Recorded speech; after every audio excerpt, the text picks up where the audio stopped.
Hello students, welcome all of you. In this video, I am Kumar going to discuss a very important topic in mechanics and property of matter for BSc Part 1 Physics Honors, Physics Subsidiary and Physics General courses, which is relation between four elastic constants capital Y, capital K, eta and sigma, and also the limiting values of Poisson's ratio sigma. यह topic relation between different elastic constants जो इस video में discuss किया जाएगा, एक बहुत ही important topic है examination point of view से, जिसे BSc part 1 physics honours, physics subsidiary तथा फिजिक्स जनरल के ऑल यूनिवर्सिटीज़ के एग्जामिनेशन पेपर्स में, फिजिक्स के पेपर्स में यूजुअली प्रायः पूछा जाता है, हमेशा पूछा जाता है। तब इस टॉपिक को शुरू किया जाए। Suppose a unit cube that is each side of a cube is supposed to be unity, say 1 meter. Let P be the elongational stress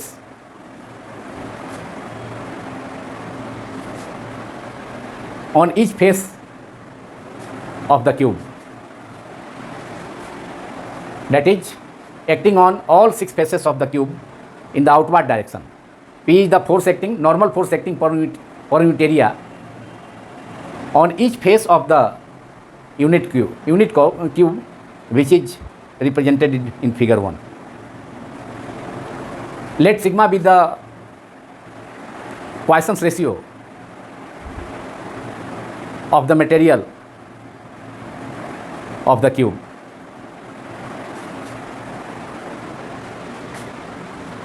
When elongational stress P or extensional stress P is applied along x-axis, there is elongation along x-axis, while contractions along y and z-axis, that is in other two perpendicular directions. जब stress, इलोंगेशनल stress और extensional stress जो कि length में increase करेगा, जिसके कारण length increase होगा, जिस डायरेक्शन में एक्सटेंशनल स्ट्रेस अप्लाई होगा, जिस फेस पर, क्यूब के जिस फेस पर, अगर सपोज किया जाए एक्स एक्सिस के लॉन्ग आउटवर्ड डायरेक्शन में एक्सटेंशनल स्ट्रेस पी अप्लाइड है, तो एक्स एक्सिस के लॉन्ग इलोंगेशन होगा, लेकिन अदर टू डायरेक्शंस में, मतलब वाई एक्सिस के लॉन्ग एंड जेड एक्सिस के लॉन्ग कॉन्ट्रैक्शन होगा। तो एट ए टाइम केवल ओनली वन फेस पर हम इलोंगेशनल और एक्सटेंशनल स्ट्रेस को सपोज करेंगे। अगर एक्स एक्सिस के लॉन्ग एक्सटेंशनल स्ट्रेस को सपोज किया जाए, तो उस समय अदर फेसेस पर जो स्ट्रेस है, इलोंगेशनल स्ट्रेस है, उसको नेगलेक्ट किया जाएगा। तो जिस समय सपोज किया जाए कि इस यूनिट क्यूब के राइट फेस पर एक्स एक्सिस के लॉन्ग इलोंगेशनल और एक्सटेंशनल स्ट्रेस पी अप्लाइड है, चूँकि यूनिट क्यूब है, तो इसलिए जो आउटवर्ड नॉर्मल फोर्स होगा, इलोंगेशनल फोर्स होगा, वह स्ट्रेस के इक्वल हो जाएगा, क्योंकि स्ट्रेस होता है force acting per unit area. Unit cube है तो उसका फेस एरिया क्या होगा, यूनिटी होगा, 1 होगा, तो इसलिए 1 meter square, therefore stress, therefore elongational और extensional stress is equal to the normal force acting on each face of the cube.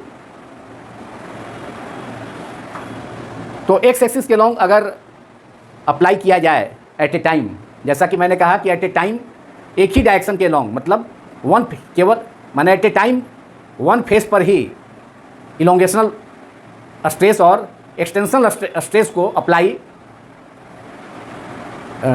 माना जाएगा। अदर फेसेस पर जो इलोंगेशनल स्ट्रेस है या एक्सटेंशनल स्ट्रेस है उसको हम इग्नोर करेंगे। तो जब एक्स एक्सिस के लॉन्ग राइट यूनिट क्यूब के राइट फेस पर जब इलोंगेशनल स्ट्रेस और एक्सटेंशनल स्ट्रेस अप्लाई किया जाएगा तो एक्स एक्सिस के लॉन्ग तो क्यूब में क्या होगा, इलोंगेशन होगा, उसमें लॉन्गिट्यूडनल स्ट्रेन प्रोड्यूस होगा। लेकिन अदर टू डायरेक्शंस में वाई और जेड एक्सिस के लॉन्ग कंप्रेशन होगा, सिकुड़न होगा क्यूब में, एंड लैटरल स्ट्रेन प्रोड्यूस होगा। लेंथ के लॉन्ग लॉन्गिट्यूडनल स्ट्रेन, जबकि अदर टू परपेंडिकुलर डायरेक्शन में लैटरल स्ट्रेन प्रोड्यूस होगा। पॉइसन्स रेशियो होता है sigma equal to lateral strain upon longitudinal strain. Therefore lateral strain कितना हो जाएगा, लैटरल स्ट्रेन हो जाएगा सिग्मा इंटू लॉन्गिट्यूडनल स्ट्रेन। और लॉन्गिट्यूडनल स्ट्रेन कितना होगा, अगर स्ट्रेस जो है P है, force acting per unit area, area unity, तो लॉन्गिट्यूडनल स्ट्रेन कितना हो जाएगा, लॉन्गिट्यूडनल स्ट्रेन होगा P upon Y, because Young modulus of elasticity is longitudinal stress by longitudinal strain. Young modulus of elasticity होता है लॉन्गिट्यूडनल स्ट्रेस अनुदैर्ध्य प्रतिबल upon longitudinal strain अनुदैर्ध्य विकृति। देयरफॉर स्ट्रेन डिनोमिनेटर में है तो स्ट्रेन को न्यूमरेटर में कर देंगे और वाई को डिनोमिनेटर में, तो वाई इक्वल टू हो जाएगा longitudinal stress which is P, capital P, which is acting on each face of the cube, and young modulus is y. So longitudinal strain produced along x-axis, if elongational stress or extensional stress P is applied along x-axis, then along x-axis longitudinal strain is produced which is capital P upon y. While in other two directions, in other two perpendicular directions, that is along y-axis and z-axis, there is compression, and there is therefore that resulted to lateral strain, and which can be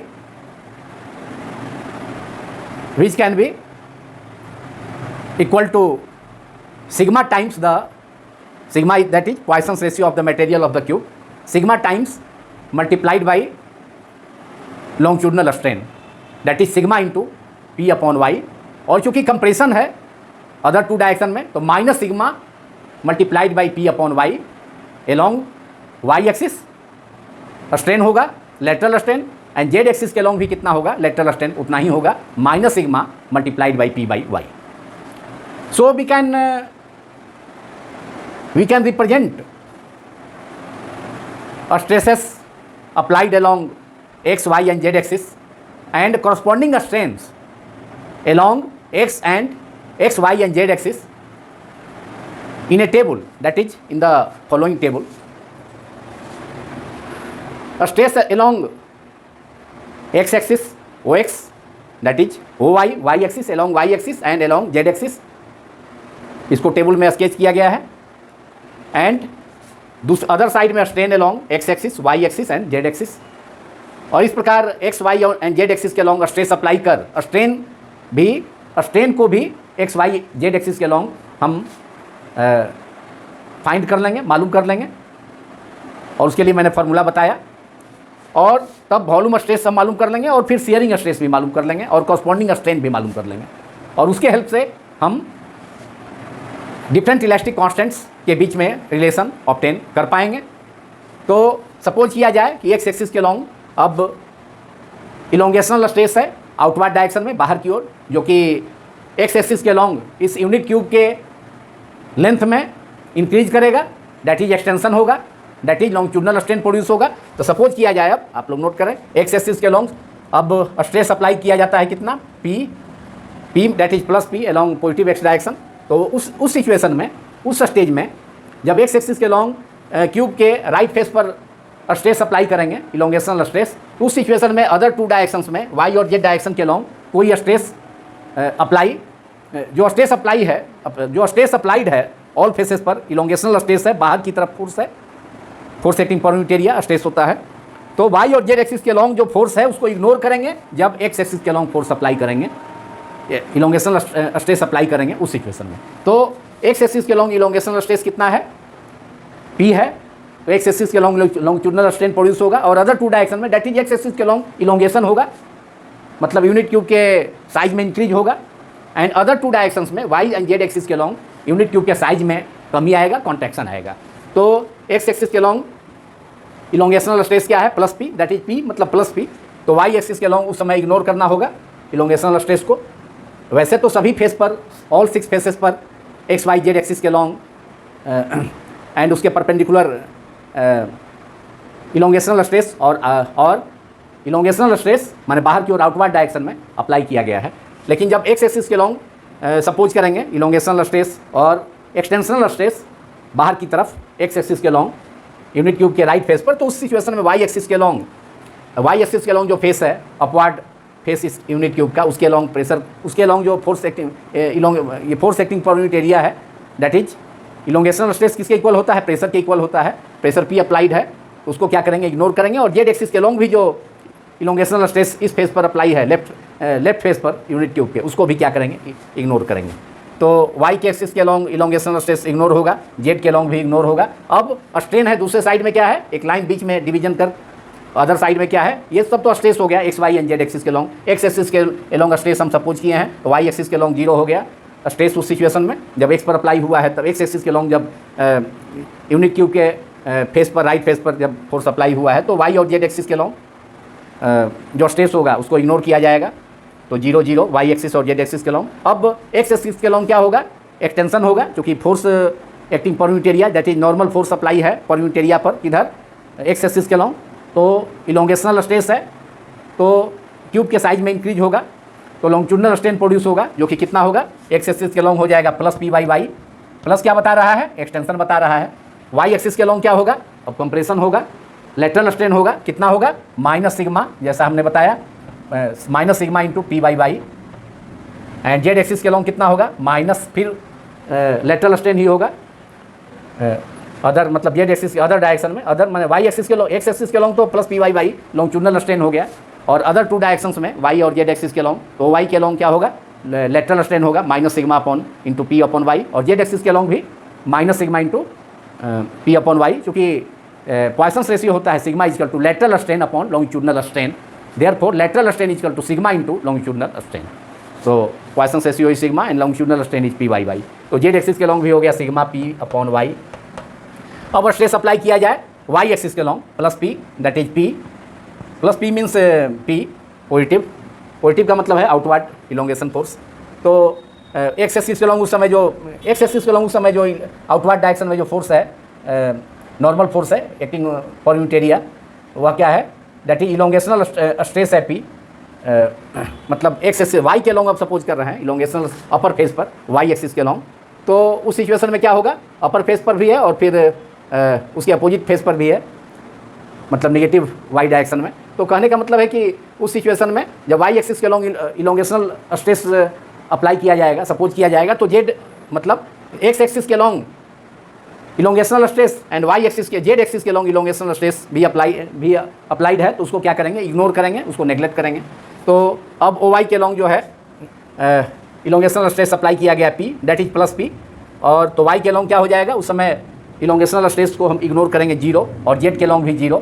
तब यहाँ पर longitudinal strain किधर produce होगा, इधर longitudinal strain produce होगा, Y के long longitudinal strain produce होगा, कितना होगा, प्लस पी वाई वाई, इसको लिखें plus P Y Y. Other two directions में एक्स एक्सिस के लॉन्ग लेटरल स्ट्रेन होगा, क्योंकि कॉन्ट्रैक्शन होगा अदर टू डायरेक्शन में, वाई एक्सिस के लॉन्ग अब इलोंगेशन होगा, साइज में इंक्रीज होगा यूनिट क्यूब के, लेकिन अदर टू डायरेक्शन में क्या होगा, कंप्रेशन होगा, सिकुड़न होगा, किधर एक्स एंड जेड एक्सिस के लॉन्ग, वो कितना हो जाएगा, minus sigma P upon Y, और फिर जेड के लॉन्ग भी कॉन्ट्रैक्शन होगा minus sigma P upon Y.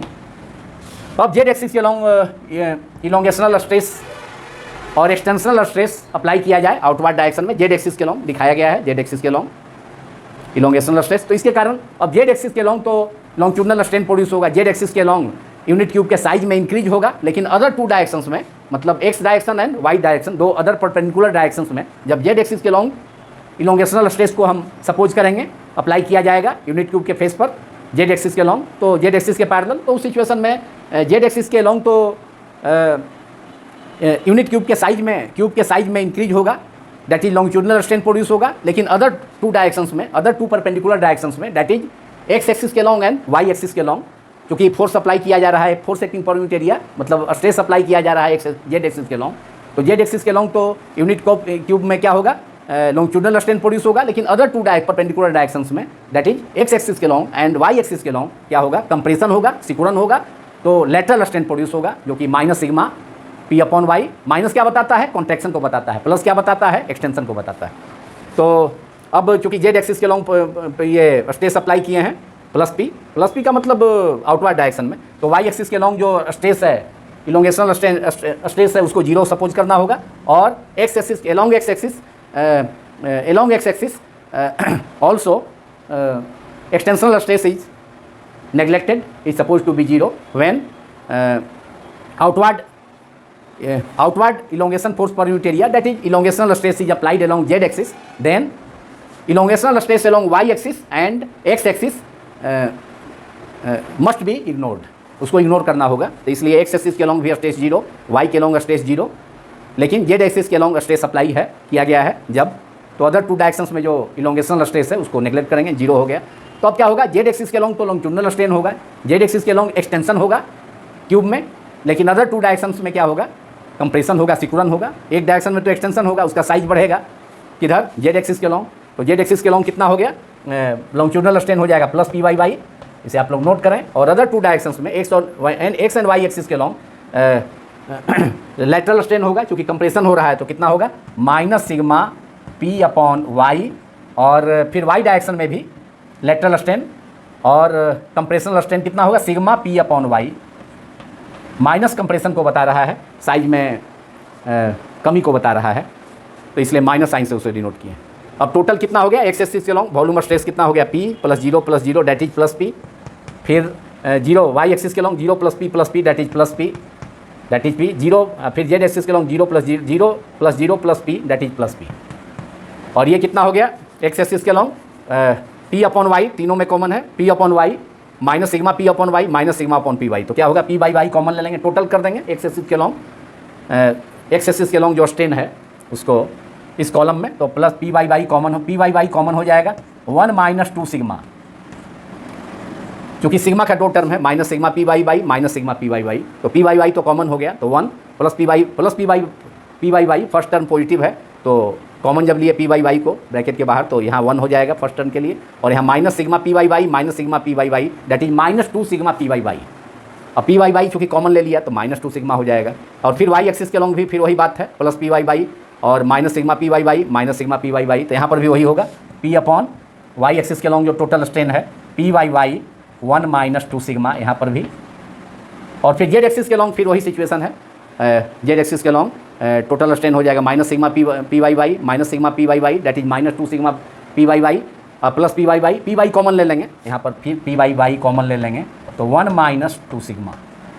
तो अब टोटल वॉल्यूम स्ट्रेन अब यहाँ लिख दिया जाए, टोटल वॉल्यूम स्ट्रेन किधर हो जाएगा, टोटल वॉल्यूम स्ट्रेन हो जाएगा कितना, P Y Y 1 minus 2 sigma, P Y Y 1 minus 2 sigma, P Y Y 1 minus 2 sigma that is 3 P Y Y 1 minus 2 sigma, total volume strain, जो कि हमें different elastic constant के बीच में relation obtain करने के लिए जरूरी है टोटल वॉल्यूम स्ट्रेन मालूम करना। तो यहाँ टोटल वॉल्यूम स्ट्रेन कितना हो गया, 3 P Y Y 1 minus 2 sigma.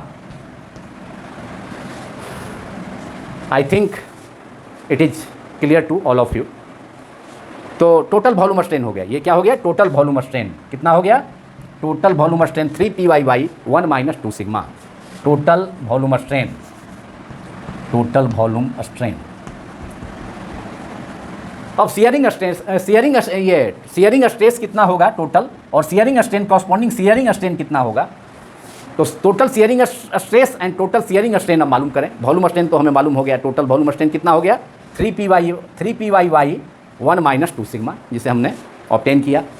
अब आगे सियरिंग स्ट्रेस पर कितना होगा, अब इसके लिए थोड़ा सा फिगर में चेंज करना होगा, सपोज किया जाए कि एक्स एक्सिस के लॉन्ग एक्सटेंशनल स्ट्रेस है, मतलब आउटवर्ड डायरेक्शन में एक्स एक्सिस के लॉन्ग, मतलब पॉजिटिव एक्स एक्सिस के लॉन्ग और निगेटिव एक्स एक्सिस के लॉन्ग, मतलब यूनिट क्यूब के राइट फेस पर और लेफ्ट फेस पर आउटवर्ड डायरेक्शन में फोर्स अप्लाई किया जाए, जिससे कि यूनिट क्यूब में एक्स एक्सिस के लॉन्ग इलोंगेशन हो जाए,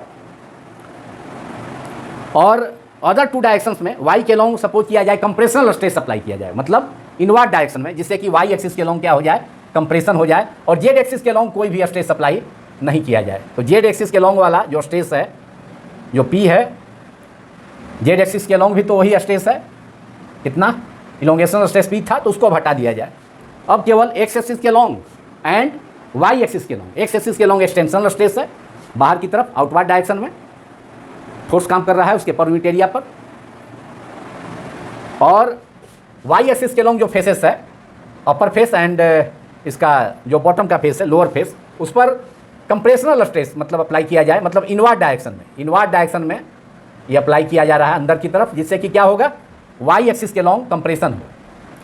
ये कंप्रेशनल स्ट्रेस अप्लाई किया गया वाई एक्सिस के long and elongational stress apply किया गया एक्स एक्सिस के long, and there is no stress along Z axis के लॉन्ग जो स्ट्रेस था उसको हमने हटा दिया। तो एक और फिगर स्केच कर लेना है आप लोगों को, हमने तो इसी फिगर में इसे रिप्रेजेंट किया, आप लोग एक अलग फिगर भी रिप्रेजेंट कर सकते हैं, फिगर 2, जिसमें कि एक्सटेंशनल स्ट्रेस और इलोंगेशनल स्ट्रेस अप्लाई किया गया है एक्स एक्सिस के लॉन्ग, दोनों अपोजिट फेसेस पर, एक्स एक्सिस के लॉन्ग क्यूब के, एंड फिर वाई एक्सिस के लॉन्ग इसके अपर एंड लोअर फेसेस पर भी इनवर्ड डायरेक्शन में स्ट्रेस अप्लाई किया गया है, force acting per unit area apply किया गया है अंदर की तरफ। ये compressional stress P and P upper face पर वाई एक्सिस के लॉन्ग एंड क्यूब के लोअर फेस पर भी अप्लाई किया गया अंदर की ओर, जिससे वाई एक्सिस के लॉन्ग कंप्रेशन होगा क्यूब में, जबकि एक्स एक्सिस के लॉन्ग क्या होगा, एक्सटेंशन होगा। तो अब देखा जाए शियरिंग स्ट्रेस में हमने एक्स एक्सिस के लॉन्ग जब अप्लाई करेंगे एक्सटेंशनल स्ट्रेस, हमने सपोज किया है एक्स एक्सिस के लॉन्ग बाहर की तरफ स्ट्रेस अप्लाई किया जा रहा है, तो अगर ओ एक्स एक्सिस के long that is x axis के लॉन्ग जब स्ट्रेस प्लस पी अप्लाई किया जाएगा, प्लस पी का मतलब इलोंगेशनल स्ट्रेस है, आउटवर्ड मतलब इलोंगेशनल स्ट्रेस और एक्सटेंशनल स्ट्रेस बाहर की ओर, जिससे कि एक्सटेंशन होगा एक्स एक्सिस के लॉन्ग, एक क्यूब के साइज में एक्सटेंशन होगा, वृद्धि होगी साइज में एक्स एक्सिस के लॉन्ग, लेकिन अदर टू डायरेक्शंस में क्या होगा, अदर टू डायरेक्शंस में क्या होगा, उसके साइज में, क्यूब के साइज में डिक्रीज होगा, कंप्रेशन होगा। तो जब ये एक्सटेंशनल स्ट्रेस जब प्लस पी अप्लाई किया गया, मतलब पी आउटवर्ड डायरेक्शन में, प्लस मतलब आउटवर्ड डायरेक्शन में एक्स एक्सिस के लॉन्ग, तो उस सिचुएशन में वाई एक्सिस के लॉन्ग कोई स्ट्रेस अप्लाई नहीं होगा उस समय, इग्नोर करेंगे, और वाई एक्सिस के लॉन्ग तो कंप्रेशनल स्ट्रेस अब अप्लाई किया गया है इनवर्ड डायरेक्शन में, तो उसको इग्नोर करेंगे, और जेड एक्सिस के लॉन्ग भी इग्नोर कर, जेड एक्सिस के लॉन्ग तो कोई भी स्ट्रेस अप्लाई नहीं किया गया है, पहले तक फर्स्ट केस में था फिगर 1 में, लेकिन इसमें नहीं है सिचुएशन 2 में। तो अब इसमें ये स्ट्रेस तो हमने सपोज कर लिया प्लस पी एक्स एक्सिस के लॉन्ग, वाई एक्सिस के लॉन्ग 0, जेड के लॉन्ग 0, तो अब स्ट्रेन प्रोड्यूस होगा, एक्स एक्सिस के लॉन्ग एक्सटेंशन होगा क्यूब के साइज में, क्यूब का साइज बढ़ेगा, एक्स एक्सिस के लॉन्ग कितना होगा, लॉन्गिट्यूडिनल स्ट्रेन प्रोड्यूस होगा कितना, पी वाई वाई हो गया लॉन्गिट्यूडिनल स्ट्रेन एक्स एक्सिस के लॉन्ग। अदर टू डायरेक्शंस में क्या होगा, कंप्रेशन होगा, लेटरल स्ट्रेन होगा, तो लेटरल स्ट्रेन कितना हो जाएगा, वाई के long minus sigma P upon Y, और जेड एक्सिस के लॉन्ग भी minus sigma P upon Y. अब एक्स एक्सिस के लॉन्ग, अब सपोज करते हैं कि वाई एक्सिस के लॉन्ग चूंकि कंप्रेशनल स्ट्रेस अप्लाई किया गया है अंदर की तरफ, वाई एक्सिस के लॉन्ग जो फेसेस हैं क्यूब का, upper face and lower face पर, दोनों फेसेस पर, बोथ फेसेस पर इनवर्ड डायरेक्शन में कंप्रेशनल स्ट्रेस अप्लाई किया गया है, और प्रेशर अप्लाई किया गया है कितना, पी, क्योंकि स्ट्रेस होता है फोर्स पर unit area which is equal to pressure, तो कितना हो गया, अब वाई एक्सिस के लॉन्ग माइनस पी, मतलब कंप्रेशनल स्ट्रेस है तो वाई एक्सिस के लॉन्ग माइनस पी हमने अप्लाई किया, तो उस सिचुएशन में क्या होगा, उस सिचुएशन में एक्स एक्सिस के लॉन्ग जो स्ट्रेस होगा उसको भी इग्नोर करना होगा, और वाई एक्सिस के लॉन्ग, जेड एक्सिस के लॉन्ग, एक्स एक्सिस के लॉन्ग प्रेशर को इग्नोर किया, और जेड एक्सिस के लॉन्ग तो कोई सेकेंड सिचुएशन में फिगर 2 में कोई कंप्रेशन, कोई ना तो इलोंगेशनल स्ट्रेस है अप्लाई किया गया है, नहीं कंप्रेशनल, तो कोई स्ट्रेस नहीं है, तो 0 ही हो गया। अब यहाँ पर वाई एक्सिस के लॉन्ग क्या होगा, इलोंगेशन होगा, अब सॉरी वाई एक्सिस के लॉन्ग क्या होगा, कंप्रेशन होगा। वाई एक्सिस के लॉन्ग कंप्रेशन होगा, तो कंप्रेशन कितना हो जाएगा, वाई एक्सिस के लॉन्ग कंप्रेशन होगा और अदर टू डायरेक्शंस में क्या होगा, माने वाई एक्सिस के लॉन्ग तो कंप्रेशन होगा और अदर टू डायरेक्शन में क्या होगा, इलोंगेशन होगा। तो अदर टू डायरेक्शन में इलोंगेशन कितना होगा, जेड, पहले जेड के लॉन्ग देख लें, तो plus sigma P upon Y, और एक्स एक्सिस के लॉन्ग भी हो जाएगा plus sigma P upon Y, लेकिन ऑन डायरेक्शन में जो लॉन्गिट्यूडिनल स्ट्रेन होगा वो कितना होगा, वह होगा P upon Y, that is minus, that is P upon that is P upon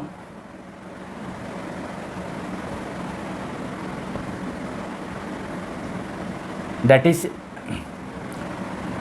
P upon Y. अब इसको ऐड कर दिया जाए, plus P plus zero, sum कितना हो गया, पी हो गया, और यहाँ पर zero minus P, that is minus P, और यहाँ जीरो प्लस जीरो, जीरो हो गया, और यहाँ पी वाई वाई इसमें कॉमन हो गया, P Y Y 1 plus sigma along strain along, total strain along X axis.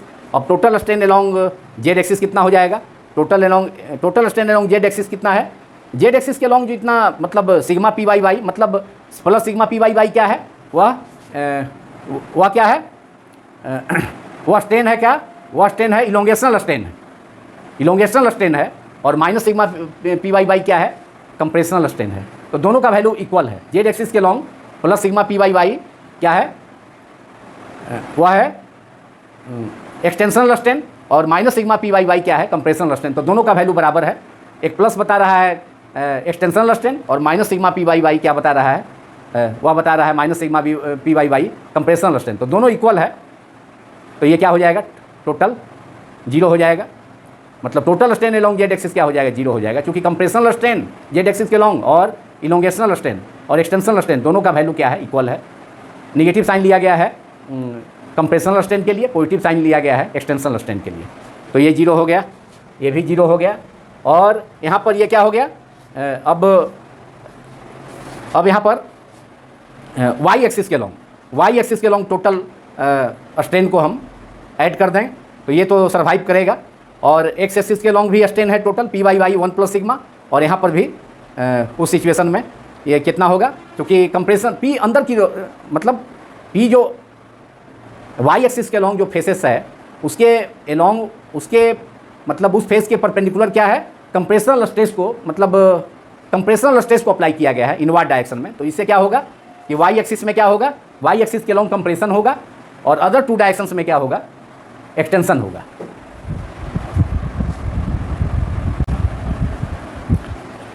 तो वाई एक्सिस के लॉन्ग टोटल स्ट्रेन को ऐड कर लिया जाए तो minus sigma P Y Y, और फिर क्या होगा, क्योंकि वाई एक्सिस के लॉन्ग कंप्रेशनल स्ट्रेस अप्लाई किया गया है इनवर्ड डायरेक्शन में वाई के पैरेलल, तो क्या होगा, क्यूब के साइज में कंप्रेशन होगा। कंप्रेशन का मतलब लॉन्गिट्यूडिनल स्ट्रेन ही होगा, लेकिन लेंथ में क्या होगा, उसके साइज में डिक्रीज होगा, तो माइनस साइन लेना होगा। तो इसलिए हमने पी वाई वाई तो लिखा है, पी वाई वाई लिखा है, लॉन्गिट्यूडिनल स्ट्रेन होगा मतलब वाई एक्सिस के पैरेलल, लेकिन अब उसके साइज में डिक्रीज हो रहा है, इलोंगेशन नहीं हो रहा। आउटवर्ड डायरेक्शन में ये एक्सटेंशनल स्ट्रेस रहता तो उसके साइज में इंक्रीज होता, लेकिन यहाँ साइज में डिक्रीज होगा, तो इसलिए पी वाई वाई मैंने लिखा है, लॉन्गिट्यूडिनल स्ट्रेन हो गया वाई एक्सिस के long due to compressional stress applied along the faces on the faces of the cube along Y axis. तो वाई एक्सिस के लॉन्ग क्या होगा, लॉन्गिट्यूडिनल स्ट्रेन होगा, लेकिन उसमें साइज में क्यूब के साइज में कंप्रेशन होगा, इसलिए आपको यहाँ पर हमें माइनस साइन भी इंट्रोड्यूस करना होगा। तो माइनस पी वाई वाई हो गया strain produce along Y axis. अब यहाँ पर minus sigma P Y Y और माइनस पी वाई वाई और एक्स एक्सिस के लॉन्ग भी स्ट्रेन ही था, तो दोनों सेम टर्म है। यहाँ निगेटिव है तो निगेटिव कंप्रेशन के लिए है, लेकिन मॉड जो होगा मैग्नीट्यूड उसका कितना होगा, P upon Y 1 plus sigma ही होगा। पी वाई वाई कॉमन ले लेंगे, minus P Y Y common ले लें तो 1 प्लस सिग्मा आ जाएगा, और मॉड तो माइनस तो बता रहा है कंप्रेशन के लिए, और यहाँ पर P Y Y 1 plus P Y Y 1 plus sigma है, तो यह एक्सटेंशन को बता रहा है। तो यहाँ पर minus P Y Y common ले लें तो हो जाएगा 1 प्लस सिग्मा। तो एक्स एक्सिस के लॉन्ग भी आपका टोटल स्ट्रेन कितना हो गया, P Y by 1 plus sigma, जो कि एक्सटेंशनल स्ट्रेन है, और वाई एक्सिस के अलॉन्ग भी टोटल स्ट्रेन का मैग्नीट्यूड उतना ही है, कितना है, P Y by 1 plus sigma. तो टोटल कितना हो जाएगा, और जेड एक्सिस के अलॉन्ग तो पहले ही हमने देखा, जितना कंप्रेशनल स्ट्रेन है उतना ही एक्सटेंशनल स्ट्रेन है, तो टोटल क्या हो गया, नेट जीरो हो गया, minus sigma P Y Y plus sigma P Y Y, that is Z axis के along no strain, that is zero. तो टोटल स्ट्रेन कितना हो गया, शेयरिंग स्ट्रेन कितना हो गया, P Y by 1 plus sigma, और इसका भी कंप्रेशनल स्ट्रेन भी वाई एक्सिस के अलॉन्ग, उसका मैग्नीट्यूड उतना ही है, P Y by 1 plus sigma, minus केवल रिप्रेजेंट करता है कंप्रेशन को। तो टोटल वॉल्यूम स्ट्रेन कितना, टोटल शेयरिंग स्ट्रेन कितना हो गया, टोटल शेयरिंग स्ट्रेन हो गया 2 पी वाई बाई, दोनों को ऐड कर देंगे, 2 P Y by 1 plus sigma, ये हो गया total shearing strain produced, total shearing strain produced in the cube. इस प्रकार से टोटल वॉल्यूम स्ट्रेन हमें मालूम हो गया 3 P Y by 1 minus 2 sigma, और total shearing strain base table से हमें ऑब्टेन हो गया 2 P Y by 1 plus sigma. अब हम इसके हेल्प से 4 इलास्टिक कांस्टेंट्स के बीच में रिलेशन को ऑब्टेन कर सकते हैं।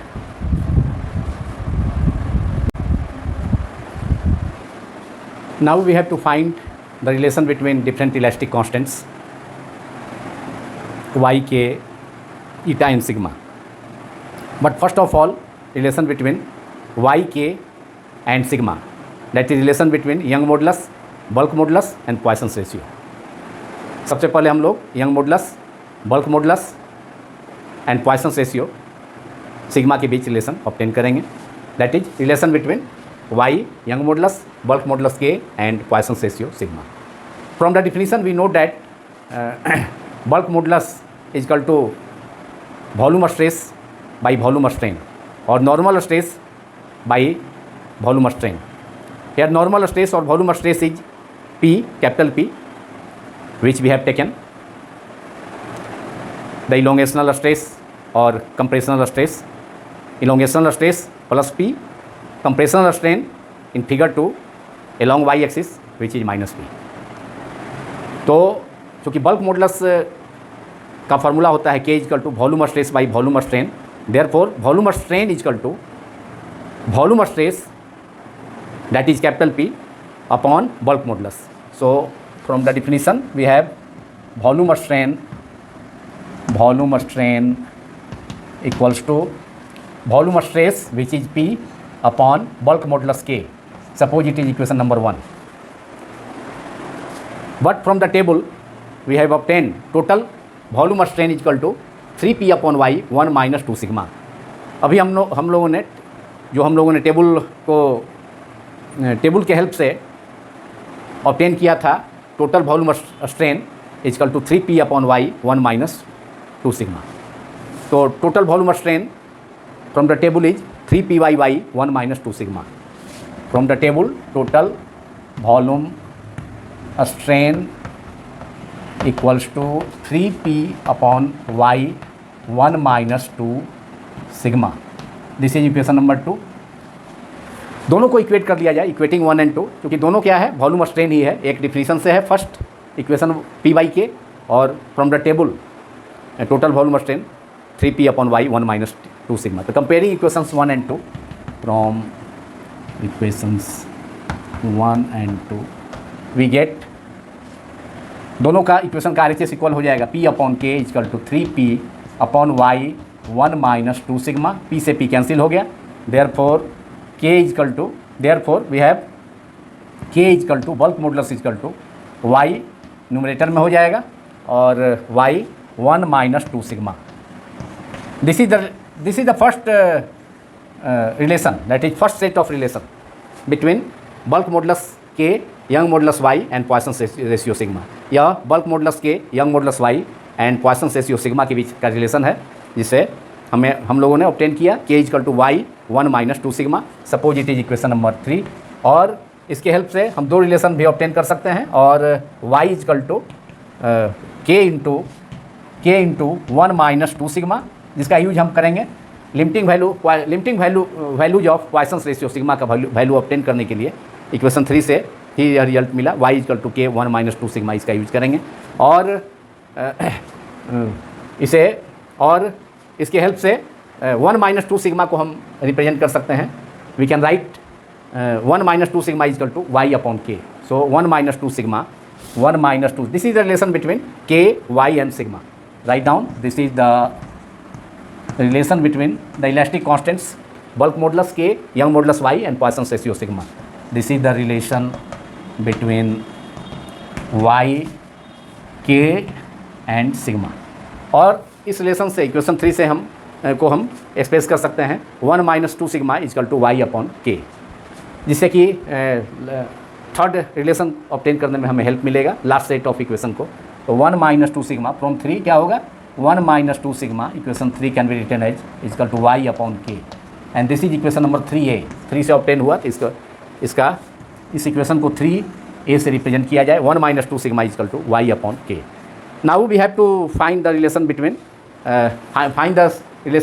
y, k and eta, that is second set of relation between different elastic constants, 3 elastic constant y, Young modulus, bulk modulus and modulus of Young modulus of rigidity and Poisson's ratio sigma, and then after relation between y, k and eta.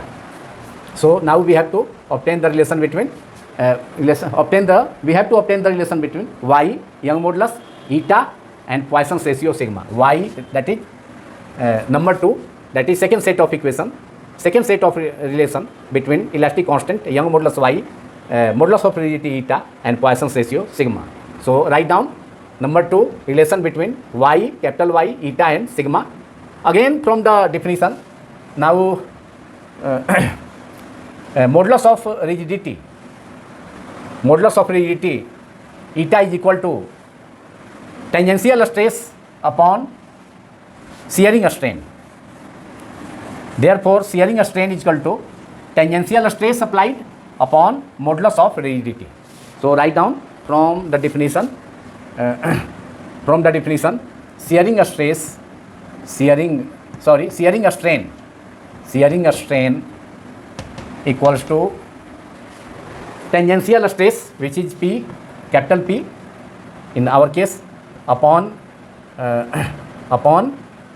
modulus of rigidity eta, and this is equation number 4. Suppose it is equation number 4, but from the table we have already obtained total shearing strain applied, total shearing strain produced in the cube is 2p upon y 1 plus sigma. We have already obtained. So from the table, total shearing strain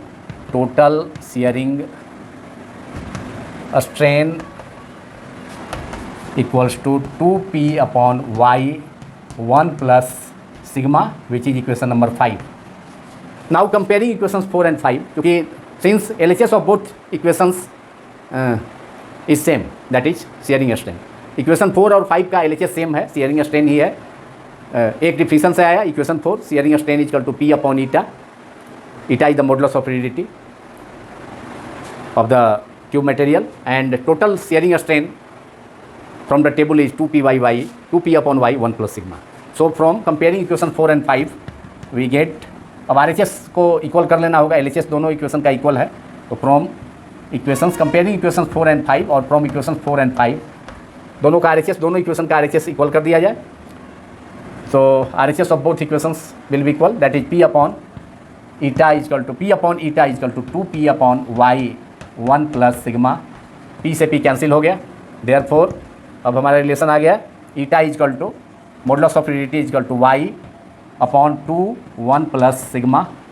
और इसे लिखा जा सकता है eta equal to y upon 2 plus 2 sigma equal to y upon 2 plus, bracket को हटा दिया जाए, मैंने 2 से मल्टीप्लाई करना होगा ब्रैकेट के अंदर दोनों टर्म्स में. तो 2 into 1 2 plus 2 into sigma, that is 2 plus 2 sigma. And this is equation number 6, and this gives relation between 3 elastic constants Young modulus y, modulus of rigidity eta and Poisson's ratio sigma. So write down, this is the relation between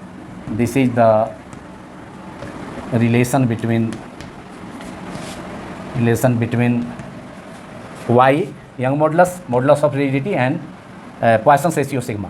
और इस equation की help से हम equation 6 से obtain कर सकते हैं, और Young modulus can be written as y equal to 2 eta 1 plus sigma from equation number 6। और इसका यूज हम करेंगे इस रिलेशन का अभी कुछ देर बाद limiting values of Poisson ratio को ऑब्टेन करने के लिए। y equal to 2 eta 1 plus sigma equation 6 से ही ऑब्टेन हुआ।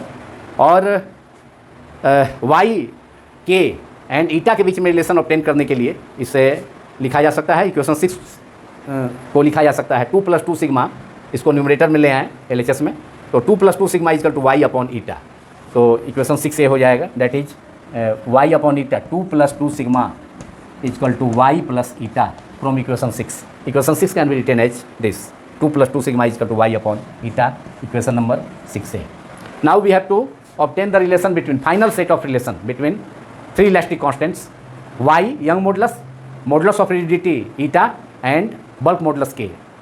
अब लास्ट में last set of equation relation different elastic constants के बीच में ऑब्टेन करेंगे, y यंग मॉडुलस के बीच में, बल्क मॉडुलस k के बीच में एंड पॉइसन रेशियो सिग्मा के बीच में। So write down third set of relation between y k and eta. So and we will obtain this relation by using equation 3a and 6a. So now third set of relation is relation between young modulus y, bulk modulus young modulus y, bulk modulus k and modulus of rigidity eta, that is relation between capital Y, capital K and eta। From equation 3a we know, from equation 3a हमने obtain किया था, from equation 3a हमने क्या obtain किया था, हमने obtain किया था 1 minus 2 sigma is equal to y by 1 minus 2 sigma is equal to y by 3k, that is 3a 1 minus 2 sigma is equal to y upon 3k। और 6x फ्रॉम इक्वेशन 6 से we have obtain the relation 2 plus 2 sigma is equal to y by eta. तो from 6 से हमने obtain किया है 2 plus 2 sigma is equal to y by eta. तो now adding both 3a and 6a, तो adding 3a and 6a, adding both equations 3a and 6a। So 1 minus 2 sigma is equal to y by 3k और 6a is 2 plus 2 sigma is equal to y upon eta. दोनों को add करना है तो plus 2 sigma minus 2 sigma cancel हो गया, 2 plus 1 3 हो गया, 3 इजकल टू अब RHS में y upon 3k plus y upon ईटा। अब यहाँ पर y को अगर यहाँ पर कॉमन कर लिया जाए, दोनों टर्म में है RHS के, तो 1 बाई 3k प्लस 1 बाई ईटा। अब यहाँ पर रिलेशन आपको मालूम हो गया, यहाँ रिलेशन हमें मिल गया किसके बीच, y young modulus y modulus of rigidity eta and bulk modulus k के बीच में। अब इसी को थोड़ा फर्दर और आगे सिंप्लीफाई करें तो ये हो गया ब्रैकेट के अंदर, और 3 इक्वल्स टू y, 3k और ईटा का एलसीएम ले लेंगे तो 3k ईटा हो जाएगा। अब 3k से इसमें डिवाइड करेंगे 3k ईटा में एलसीएम में, तो ईटा बचेगा, तो eta into 1 that is eta plus, अब ईटा से 3k ईटा में डिवाइड करेंगे तो ईटा कैंसिल हो जाएगा, 3k बचेगा, we will get 3k multiplied by 1 3k। और क्रॉस मल्टीप्लिकेशन से 9k, क्रॉस मल्टीप्लिकेशन से 9k ईटा, 3 इंटू 3k ईटा को मल्टीप्लाई कर दें तो 9k eta equals to y into 3k plus eta अंदर bracket. Therefore y is equal to 9k eta upon 3k plus eta. This is the relation between three elastic constants Young modulus y, bulk modulus K and modulus of rigidity eta. ये last relation हमें obtain हुआ। और इस relation को 3 is equal to y n plus eta plus 3k upon 3k eta, उससे भी हम relation उसे भी एक्सप्रेस कर सकते थे। उस रिलेशन को 3 अपॉन उसे लिखा जा सकता था 3 upon y is equal to eta plus 3k upon 3k eta, या सीधे यहाँ से 3 upon y is equal to 1 by 3k plus 1 by eta, वैसे भी लिखा जा सकता था। लेकिन एलसीएम लेने के बाद हमने फाइनल एक्सप्रेशन यहाँ ऑब्टेन किया, y is equal to 9k eta upon 3k plus eta. वैसे इस रिलेशन से 3 is equal to y 1 plus 3k plus eta से भी को भी हम एक्सप्रेस कर सकते थे। y अपॉन क्या लिख सकते थे, 3 upon y equals to 1/3k plus 1/ईटा, इस रिलेशन को।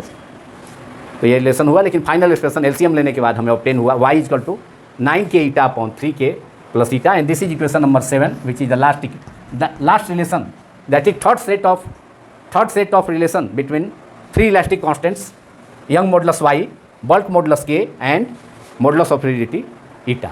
Now we have to obtain the limiting values of Poisson's ratio sigma. Again using equations 3 and 6. So कभी कभी इस क्वेश्चन के यूनिवर्सिटी एग्जामिनेशंस में, डिफरेंट यूनिवर्सिटी एग्जामिनेशंस में, फिजिक्स के पेपर्स में, फिजिक्स ऑनर्स, फिजिक्स सब्सिडियरी तथा फिजिक्स जनरल के क्वेश्चन पेपर्स में टेल के रूप में, टेल उसमें ऐड कर देता है कि find the limiting values of Poisson's ratio sigma. So we have to do it. Limiting values of Poisson's ratio sigma, Poisson's ratio sigma. और यहाँ पर भी फिर से एक बार हमें इक्वेशन 3 एंड इक्वेशन 6 का हेल्प लेना होगा. तो इक्वेशन 3 से क्या था, y equal to 3k 1 minus 2 sigma. y equal to from equation 3 we have y equal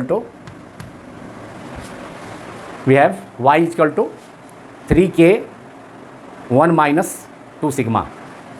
3k Young modulus equal to 3k 1 minus 2 sigma. ये था इक्वेशन नंबर 3a था, इक्वेशन 3 से ऑब्टेन हुआ.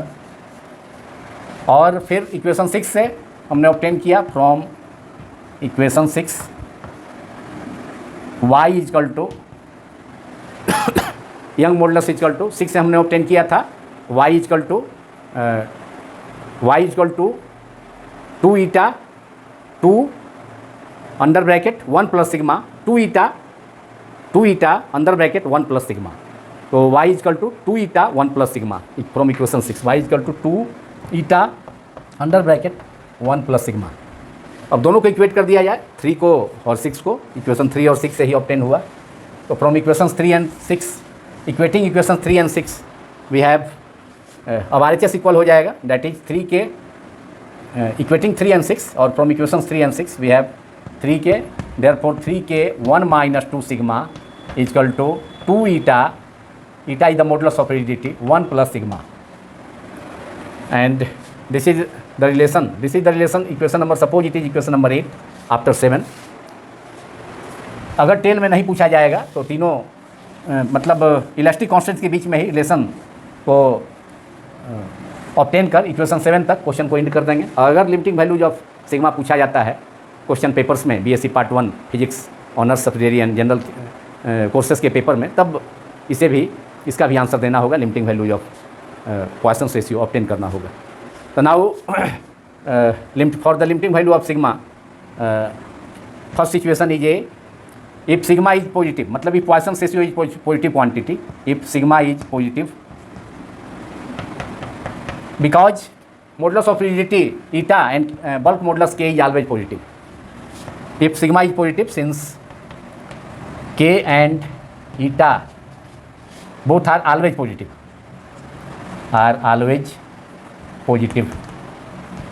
therefore we have, if sigma be positive, then we have 1 minus 2 sigma bracketed term in LHS में जो bracketed term है must be equal to will greater than 0 for sigma to be positive. 1 minus 2 sigma is greater than 0, that is 2 sigma is smaller than 1, that is sigma क्या result हुआ, 1 minus 2 sigma is greater than 0, that is 2 sigma is smaller than 1.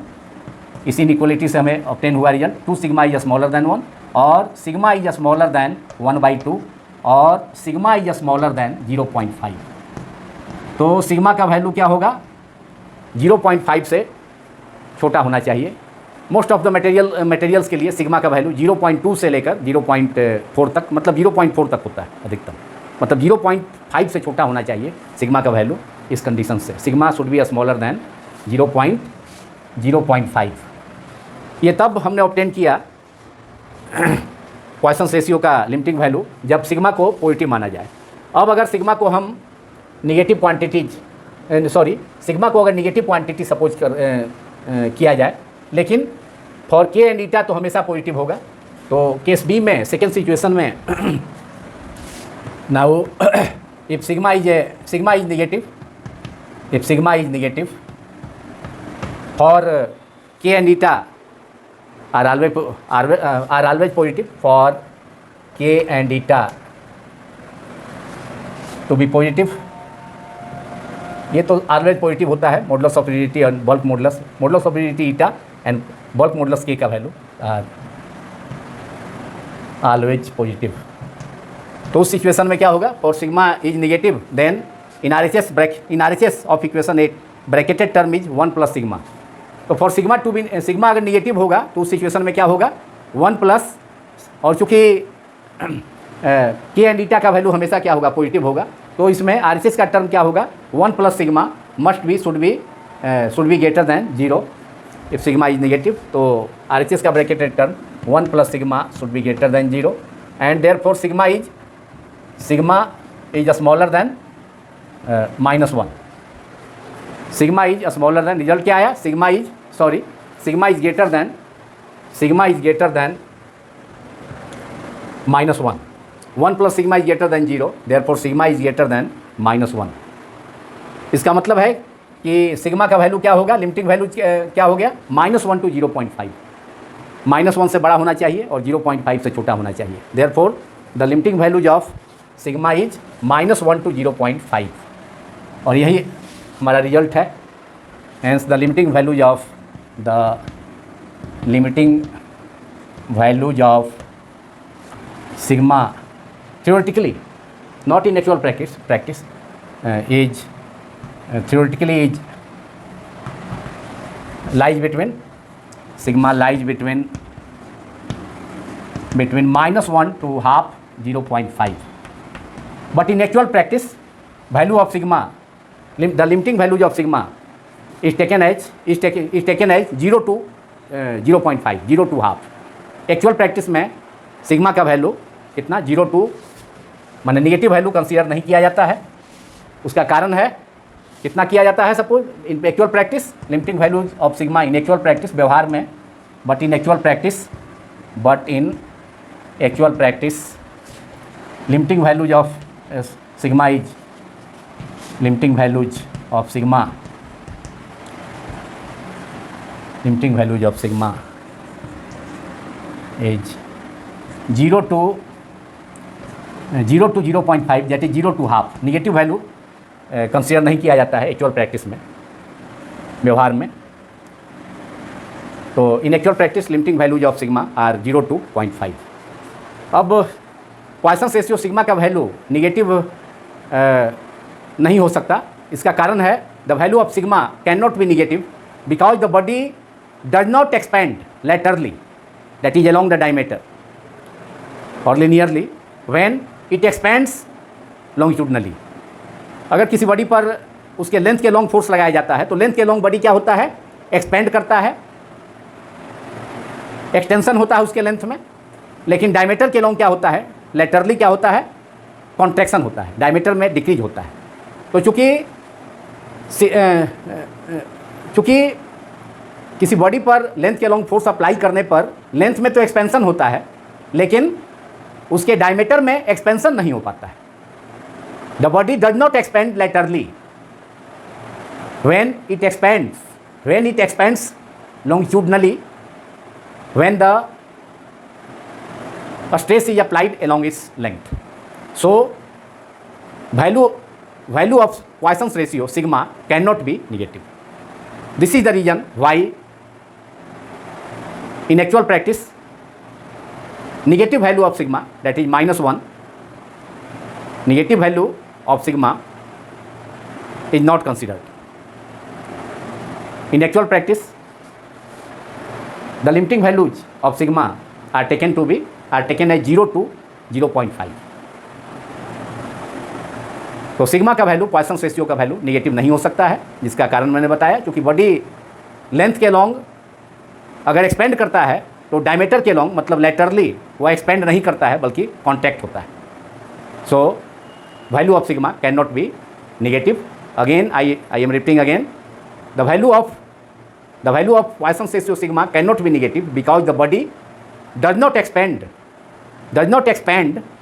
laterally, that is along the diameter, when it expands longitudinally.